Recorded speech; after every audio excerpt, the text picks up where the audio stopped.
Hello dear students. आज मैं आपको जो एनसीईआरटी का है ना ऑप्शनल एक्सरसाइज वो हम डिस्कस करेंगे। इससे पहले बेटा मैंने आपको मतलब जो linear equation in two variable है ना क्लास 10th का वो एनसीईआरटी सारा कवर कर लिया है। हर एक क्वेश्चन का सॉल्यूशन किया है, कुछ का इक्वेशन बना के दिया है। तो आज वाली जो एक्सरसाइज है बेटा, इसमें बहुत सारे बच्चे डरते हैं, इस छोड़ देते हैं, करते नहीं है। तो हम लोग डिस्कस करेंगे, बहुत इंटरेस्टिंग है। इतना मजा आएगा ना बेटा, आप पूरी क्लास समझिए अच्छे से और देखो आपको वो पूरा समझ आएगा। तो ये तो मैं डिस्कस कर चुका था। अब ये है ऑप्शनल एक्सरसाइज 3.7। इसमें देखो बेटा, आप फर्स्ट क्वेश्चन देखिए और मुझे बताओ क्या पूछा गया है। पहले में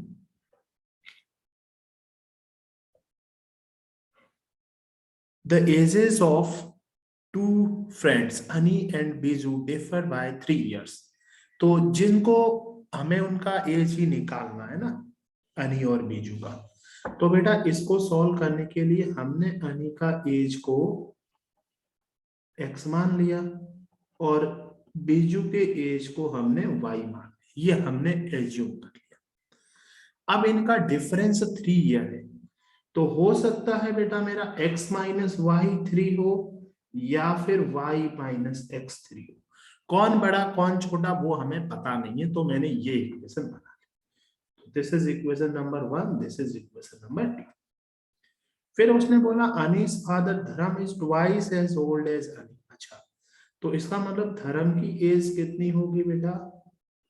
वो ट्वाइस है किसके? अनी के। तो धर्म की एज 2x होगी। Biju is twice age his sister Kathy. अच्छा, तो बेटा कैथी की एज कितनी होगी? हम मान लेंगे कि वो बीजू उसका ट्वाइस है, तो उसका उसके हाफ होगा। तो इसका मतलब इसका age half. The age of Cathy and Dharam differ by 30 years। तो इसका मतलब ये Dharam 2x minus y by 2 is equal to 30।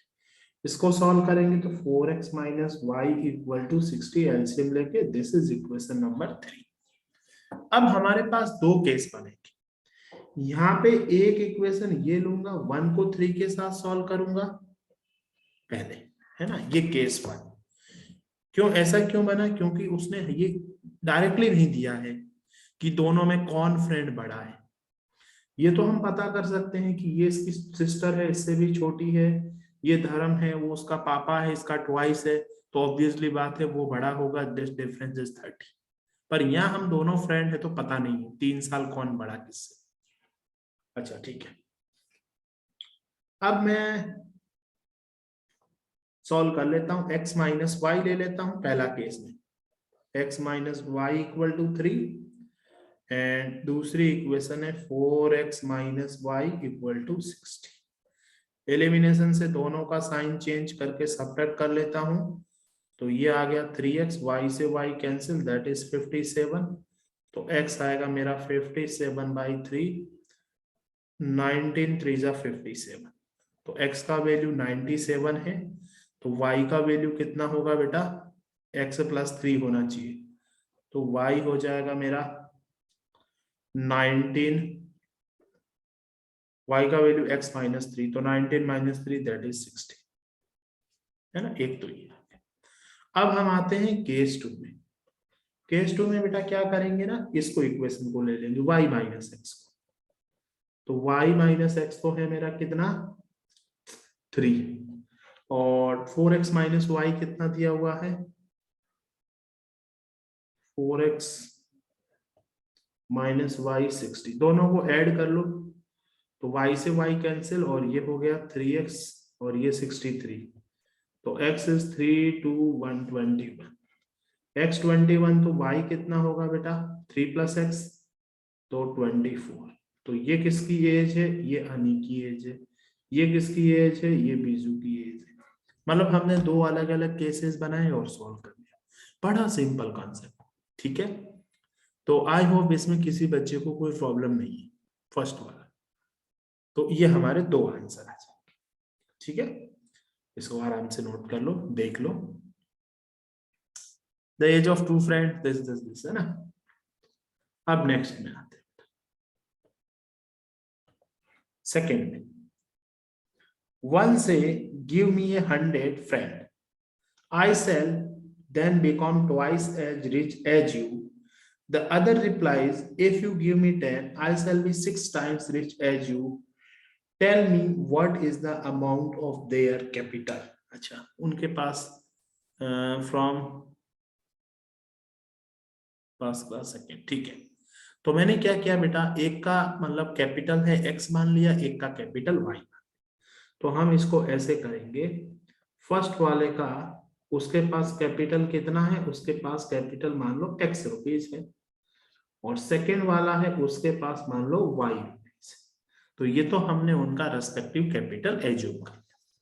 अब इसने एक स्टेटमेंट बोला गिव मी 100, तो ये कौन x पहला वाला बोल रहा है। अच्छा, तो x को इसने 100 दिया, तो इसके पास x प्लस 100 हो गया, और y के पास ये 100 रुपीज कम हो गया। अब जब अगर ये 100 देता है तो ये इसके ट्वाइस रिच हो जाएगा। तो इसका मतलब इसके पास कितना अमाउंट होगा, इसके डबल। तो ये इसको 2 से मल्टीप्लाई करूंगा तो दोनों का बराबर हो जाएगा। तो पहला इक्वेशन बनेगा x plus 100 equal to 2y minus 200। तो x minus 2y plus 300 equal to 0। This is equation number 1। Similarly हम बेटा इक्वेशन 2 बनाते हैं। वो क्या बोल रहा है, the other replies if you give me 10। अब ये y बोल रहा है कि मुझे भाई 10 रुपया दे दे, उसने y को 10 रुपए दे दिए। तो अब x के पास क्या होगा बेटा, 10 कम होगा। अब ये क्या बोल रहा, अगर तू मुझे 10 रुपया देगा तो I will become 6 times rich as you. तो ये इसके 6 गुना ज्यादा रिच हो जाएगा।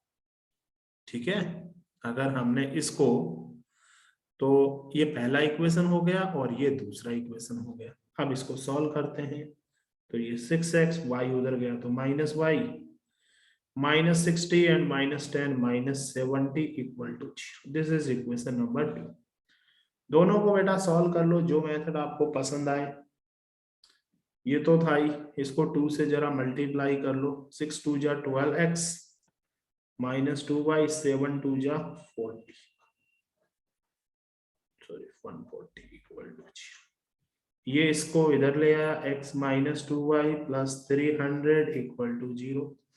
दोनों का साइन चेंज किया, ये तो आ गया मेरा 11x, ये कैंसिल, ये आ गया माइनस 440 इक्वल टू 0। तो यहां से x का वैल्यू आया 440 डिवाइड बाई 11, दैट इज 40। तो x 40, तो y कितना, किसी एक में वैल्यू। तो इसके बाद x के पास जो कैपिटल था वो 40 रुपया था और उसके पास निकाल ले। ठीक है, तो दिस इज वेरी सिंपल। ये आ गया हमारा सेकेंड। आई होप सभी बच्चों को समझ आ गया, कितना आसान। अब हम करते हैं बेटा इसका थर्ड वन। थर्ड में क्या पूछा गया है, A train covered a certain distance at a uniform speed if train would have been 10 km। अच्छा, find the distance covered। तो इसका मतलब है ट्रेन का जो यूनिफॉर्म स्पीड है उसको मैंने मान लिया x किलोमीटर पर आवर। इस रफ्तार से गाड़ी चल रही है। फिर बोला गया है बेटा कि स्पीड तो x हो गया और उसका डिस्टेंस, उसका टाइम t आवर्स मान लिया और डिस्टेंस मैंने d मान लिया। एक रिलेशन तो हम जानते हैं, x इंटू टी का वैल्यू कितना होगा, distance. Speed into time equal to distance. तो ये चीज तो मैंने लिख लिया अपने हिसाब से। फिर उसने कहा if train would have been 10 kilometre per hour fast, मतलब अगर उसका स्पीड x था और उसको 10 बढ़ा दिया जाए, और तो जब स्पीड 10 बढ़ाओगे तो टाइम 2 आवर कम हो जाएगा, तो ये हो जाएगा t माइनस 2। तो ये speed into time equal to distance, और डिस्टेंस कितना है, x इंटू टी। जरा सॉल्व करो, मल्टीप्लाई होके ये x t बनेगा, ये माइनस 2x बनेगा, ये प्लस 10t बनेगा, 10 टू जा -20 इक्वल टू x t। ये और ये कैंसिल, तो -2x plus 10t -20 equal to 0, -2 common ले लोगे तो x minus 5t plus 10 equal to 0। This is equation number 1। ये इक्वेशन मेरी 1। x और t दो वेरिएबल है। ऐसे ही मैं इसका सेकेंड इक्वेशन बनाता हूं, थर्ड का। If the train were slower by 10 kilometre per hour, तो अगर 10 किलोमीटर स्लोवर हो गई तो उसका स्पीड हो जाएगा x माइनस 10। अब टाइम क्या हुआ, इसने बोला 3 घंटा ज्यादा लगेगा, तो ये t प्लस 3 इक्वल टू, ये भी क्या है बेटा, distance into speed, sorry time, distance, speed into time, distance, और डिस्टेंस xt। सॉल्व करोगे तो ये आएगा xt plus 3x minus 10t minus 30 equal to xt। ये और ये कैंसिल, तो यहां से इक्वेशन बना मेरे पास 3x minus 10t minus 30 equal to 0। This is equation number 2।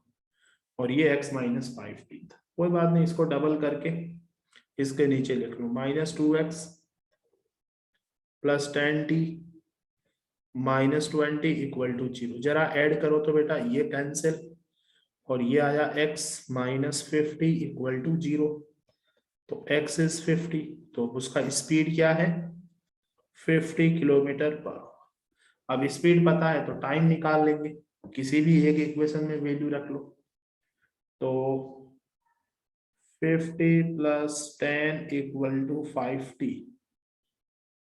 तो टाइम आ जाएगा 60/5, 12। तो अब डिस्टेंस कितना होगा 50 इंटू 12, 600 किलोमीटर। बस मतलब जो दिया गया है ना, कुछ भी खुद से नहीं करना है, जो दिया गया है वैसे वैसे करते जाओ, you will get the answer. बहुत सिंपल है, दिमाग नहीं लगाना है, खर्च ही नहीं करना है। फिर आते हैं फोर्थ में, the student of a class are made in stand in a rows. If 3 students are extra in a row, there would be 1 row less. If 3 students are less in row, there would be 2 row more. Find the number of students. Simple है बेटा। मान लेते हैं in 1 row, in 1 row, एक रो में बेटा x student है, और टोटल रोज कितने हैं, नंबर ऑफ रोज, तो वो y। तो टोटल स्टूडेंट कितना होगा, टोटल स्टूडेंट होगा x इंटू वाई। जैसे बेटा मान लो एक ये रो, एक ये रो, एक ये रो, ये 3 रो, इसमें मान लो 10 स्टूडेंट है, इसमें 10 स्टूडेंट है, इसमें 10 स्टूडेंट है, तो टोटल स्टूडेंट 3 इंटू 10 हुआ, ऐसे हुआ। तो टोटल स्टूडेंट, अब इसने बोला कि if 3 student are extra in a row, there would be 1 row. मतलब स्टूडेंट कितना है वैसे 1 रो में एक्स्ट्रा x है, तो अगर मैं इसमें 3 स्टूडेंट एक रो में बढ़ा दूं तो नंबर ऑफ रोज है वो एक कम हो जाएगा, and that is equal to x into y. क्यों, ये भी नंबर ऑफ स्टूडेंट है और x इंटू वाई ये भी नंबर ऑफ स्टूडेंट है। सॉल्व करोगे तो X Y minus X plus 3y minus 3 equal to X. ये कैंसिल, तो एक इक्वेशन बनी -x plus 3y minus 3 equal to 0। This is equation number 1। If 3 student are less in a row, अब हमने क्या किया बेटा, 3 बच्चों को बढ़ा दिया, अच्छा 3 बच्चे कम कर दिए, तो अब हो गया x माइनस 3। अब रो कितना हो गया, 2 रो मुझे एक्स्ट्रा चाहिए, तो 2 रो बढ़ा दिया, this into this total number of student and which is also x into y। Solve किया, दोनों का multiply, x y plus 2x minus 3y and minus 3 2 जा 6 इक्वल टू एक्स वाई। ये और ये कैंसिल, तो 2x minus 3y minus 6 equal to 0। This is equation number 2। अब इन दोनों को सॉल्व कर लो, तो ये minus X plus 3y minus 3 0, add किया तो कैंसिल, ये बच गया x, ये 9 0, तो x का वैल्यू आया 9। किसी एक में पुट कर दो, यू विल गेट y। तो y आ जाएगा x प्लस 3। तो x कितना 9 प्लस 3 12/3 दैट इज 4। ठीक है, तो x हमने क्या माना था, नंबर ऑफ स्टूडेंट, और y number of rows. Simple. फिर आते हैं नेक्स्ट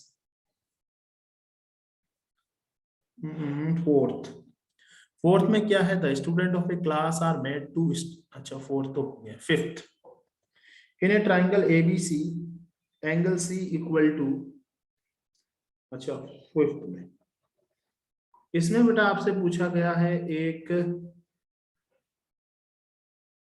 ट्राइंगल है जिसमें एंगल सी है, तो मैंने किसी एक एंगल को मान लेते हैं। तो लेट एंगल बी को मैंने मान लिया कि एक्स डिग्री। तो एंगल सी कितना होगा, 3 टाइम्स ऑफ एंगल बी। तो इसका मतलब एंगल सी होगा 3x। तो angle B x degree, angle C 3x degree. अब हम जानते हैं ट्राइंगल के अंदर a plus B plus C which is 180 degree.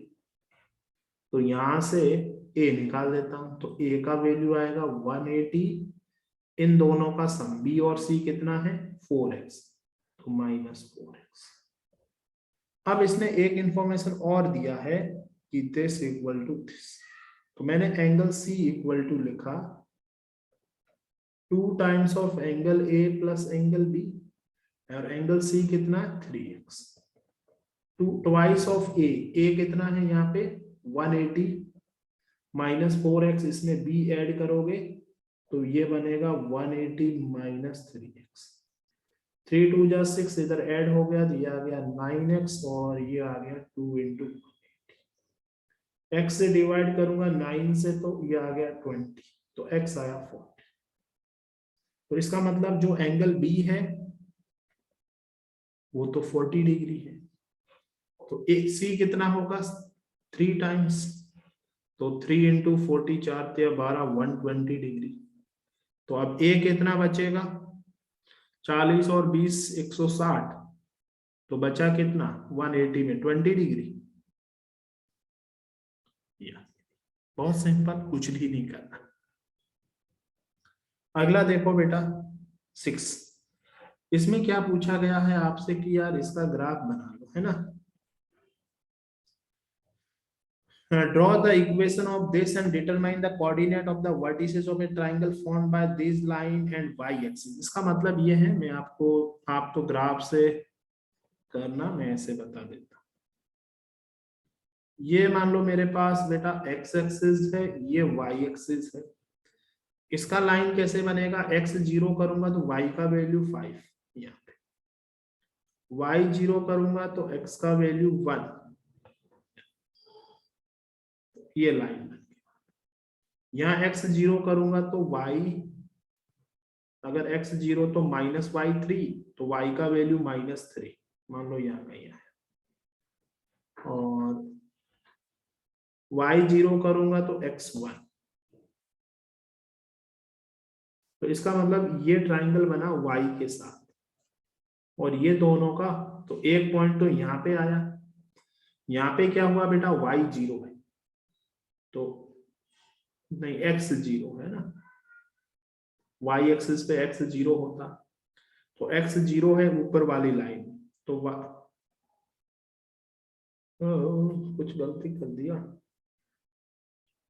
पहली लाइन कैसे है, x 0 किया तो y का वैल्यू -5 है। अच्छा, और y 0 किया तो x 1, सॉरी, लेट मी सी, दोबारा बना लेते हैं।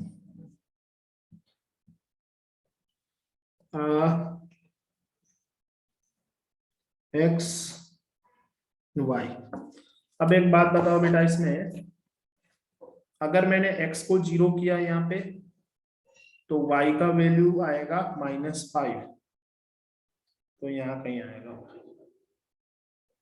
0, -5। y को 0 रखूंगा तो x 1,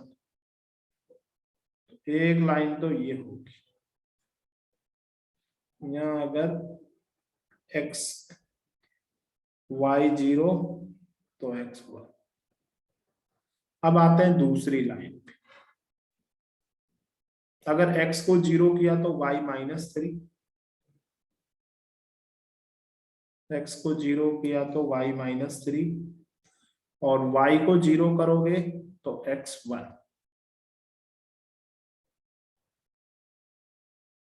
ये लाइन ऐसे बनी। तो अब ये ट्राइंगल बना। इस ट्राइंगल का एक कोऑर्डिनेट ये, एक ये बन गए तीनों। सिंपल, ये तीनों कोऑर्डिनेट निकाल लेते। इसके बाद बेटा आते हैं नेक्स्ट में, जिसमें हमें कुछ इक्वेशन सॉल्व करनी है। जैसे इसका बेटा फर्स्ट पार्ट है, कुछ मैं बताऊंगा। जो मेथड आपको अच्छा लगे कोई भी यूज कर सकते, आंसर सबसे ही निकालना है। किसी में कैलकुलेशन कम होगा, किसी में ज्यादा होगा, बट यही। अब इसका जो फर्स्ट पार्ट है, px plus q y equal to p minus q, और यहाँ पे है q x minus p y equal to p plus q. अगर इसमें देखो बेटा p माइनस क्यू है, अगर थोड़ा सा ऑब्जर्वेशन करो ऑब्जेक्टिव पर्पज से, तो मैं डायरेक्ट बता दूंगा। यहाँ 1 रखा गया है और एक में -1 रखा गया, किसका p में, तो p1 रखा गया x1, ठीक है, और ये -1, बस ठीक है। ये सिंपल, और बाय ऑब्जर्वेशन ही आंसर मिलेगा। अब सॉल्व कैसे करना है बेटा, कौन सा मेथड आपको अच्छा लगता है, कौन सा पसंद है, उससे यूज करना। तो मैं तो ज्यादातर एलिमिनेशन यूज करता हूं, चाहो तो आप सब्स्टिट्यूशन भी कर सकते हैं, एलिमिनेशन ही ठीक है। इसमें x का कोफिशिएंट p है तो इसको q से मल्टीप्लाई कर लो, यहाँ q है तो इसको p से मल्टीप्लाई कर लो। तो पहली को मल्टीप्लाई करने के बाद आ गया p q x q square y equal to p q minus q square. दूसरी को p से मल्टीप्लाई करने पे p q x minus p square y equal to p square plus p q. Subtract कर दो, साइन चेंज हो जाएगा, ये पूरा गया, ये बचेगा q square plus p square of y. यहां बेटा ये तो दोनों गायब, यहां माइनस कॉमन ले लूंगा तो ये P square plus Q square, ये और ये कैंसिल, तो y का वैल्यू जो मैंने ऑलरेडी बता दिया था बाय ऑब्जर्वेशन। अब y का -1 किसी एक इक्वेशन में रख लो, यहाँ पे रख लेते हैं, तो ये आ जाएगा p x minus q equal to p minus q, ये कैंसिल, तो x का value p divided by p, that is 1। ये मेरा आंसर। तो दिस इज द फर्स्ट। ऐसे ही बेटा सेकेंड वाला अगर मुझे सॉल्व करना है, तो इसमें क्या करेंगे हम लोग, सेकेंड पार्ट में ax plus B Y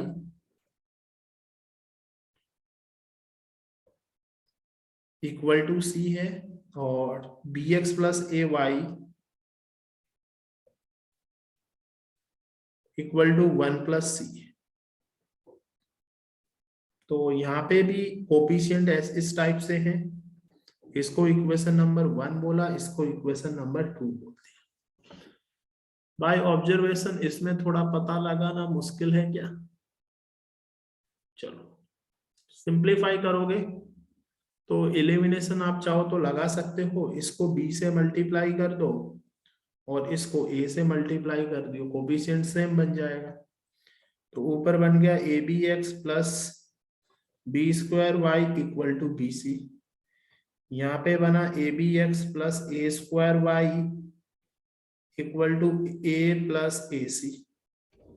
subtract कर दोगे तो ये गया, ये आ जाएगा मेरा b square minus a square of y equal to, ये आ गया बी सी माइनस ए सी, ठीक है। तो यहां से y का वैल्यू आ जाएगा b c minus a c divide by b square minus a square, ठीक है। और you can put this value in x, अगर ये वैल्यू आप x में पुट करोगे तो आंसर आ जाएगा। एक तो तरीका है ये, अगर कैलकुलेशन सही है तो। इसका एक और मेथड है बेटा, जब इस टाइप के कोफिशिएंट होते हैं तो हम इक्वेशन को ऐड और सब्ट्रैक्ट करके कर सकते हैं। ऐड और सब्ट्रैक्ट करके इन दोनों को एक बार ऐड करो, एक बार सब्ट्रैक्ट करो, है ना। एक बार ऐड करो तो x का कोफिशिएंट बनेगा a plus b x, a plus B Y equal to 1 plus 2c, ये एक इक्वेशन ले लिया और एक बार हमने सब्ट्रैक्ट किया तो ये बनेगा a माइनस बी एक्स। तो यहां से अगर आप चाहोगे तो ये a प्लस बी उधर जाके डिवाइड हो जाएगा, तो x प्लस वाई का वैल्यू होगा 1 plus 2c divide by a plus b. ऐसे ही एक बार सब्ट्रैक्ट करोगे तो here you will get a minus b x, यहाँ पे b minus a of y, यहाँ c से c कैंसिल -1, तो a माइनस बी कॉमन ले लूंगा तो ये x यहाँ माइनस वाई आ जाएगा और ये -1 अपॉन a माइनस बी, ये दूसरी। इन दोनों को ऐड करो या सब्ट्रैक्ट करो तो सेम चीज आ जाएगी बेटा, यही आंसर। ठीक है, जब कोफिशिएंट इस टाइप से हो ना, x का कोफिशिएंट a b, y का b a, इंटरचेंज, तो ऐसे कर सकते हैं। अब आते हैं थर्ड में। यहाँ पे भी क्या है बेटा, x by a y by b, यार ये सीधा सीधा इसने पुट किया गया है। x को a रखा है और y को b रखा, ये इसका solution I think. A square ये सेटिस्फाई कर रहा है, ये सेटिस्फाई कर रहा है। अगर ऑब्जेक्टिव होता तो ऐसे कर लेते हैं, सब्जेक्टिव में करना है बेटा तो मेरे हिसाब से इस वन इक्वेशन से आप सब्स्टिट्यूशन लगा लो। x by a equal to y by b आएगा और x का वैल्यू a b इंटू वाई, ये पुट कर दो इसमें, you will get direct answer. और नहीं तो बात की तो है, यहाँ पे है a minus b, a plus b into, तो ये तो बेटा अगर इसको कुछ भी नहीं दिया यार, ये तो आपसे सिर्फ क्या पूछना चाह रहा, a minus b x plus a plus b of y equal to this. इसको अंदर मल्टीप्लाई करो तो ये a प्लस बी एक्स आएगा और ये a प्लस बी वाई आएगा। ये कोफिशिएंट सेम है, y से y कट गया, x आ गया, फिर सॉल्व कर। यहाँ पे बेटा देखो मैंने बोला ना, ये कोफिशिएंट इंटरचेंज वाला है।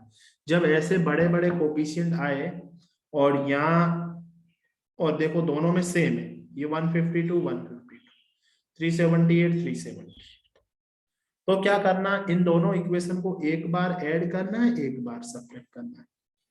तो फिफ्थ में क्या करो, एक बार ऐड करो, तो ऐड करोगे तो 152 में से 370 जाएगा,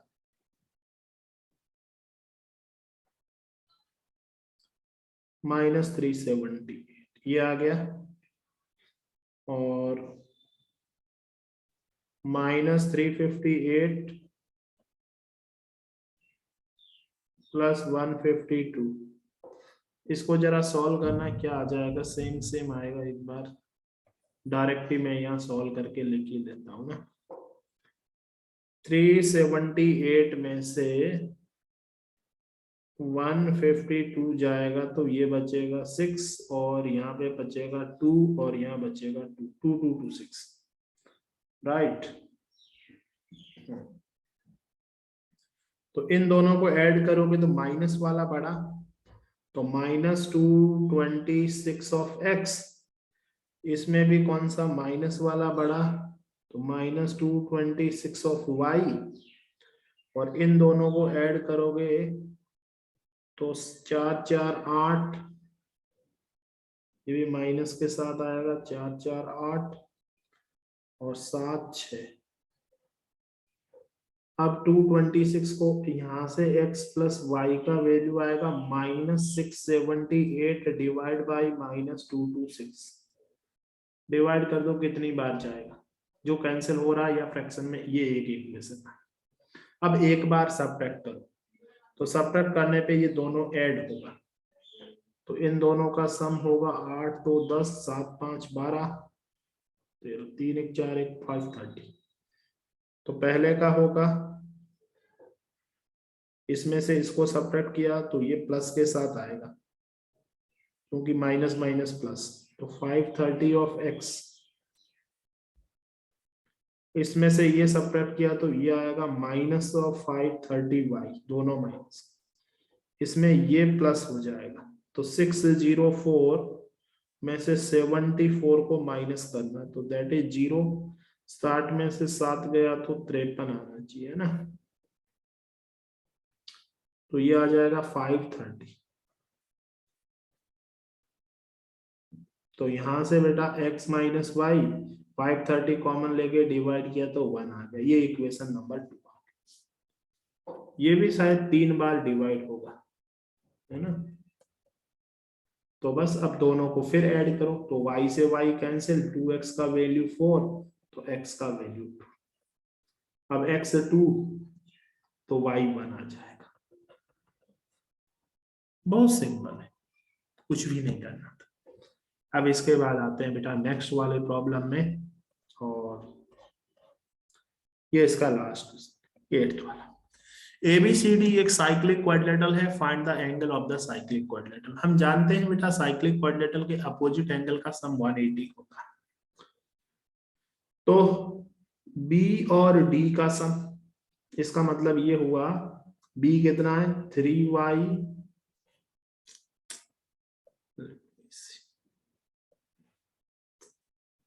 ये B कितना है बेटा 3y minus 5 minus 7x plus 5 equal to 180। तो ये एक इक्वेशन बन गया, 3y minus 7x is equal to 180। एक इक्वेशन और बना दो, minus 4x plus 4y plus 20 equal to 180। तो minus 4x plus 4y equal to 160। तो x का वैल्यू निकालोगे 4 से डिवाइड कर लो माइनस 4 से, तो ये आ जाएगा -40। ये इक्वेशन नंबर 2, ये इक्वेशन 1 है, ये इक्वेशन 2। ठीक है, तो इन दोनों को सॉल्व करना, you will get the x and y। तो जब x और y आ गया तो एंगल C इतना है, एंगल B इतना है, एंगल E इतना है, निकल जाएगा। थैंक यू सो मच बच्चों, बहुत सिंपल।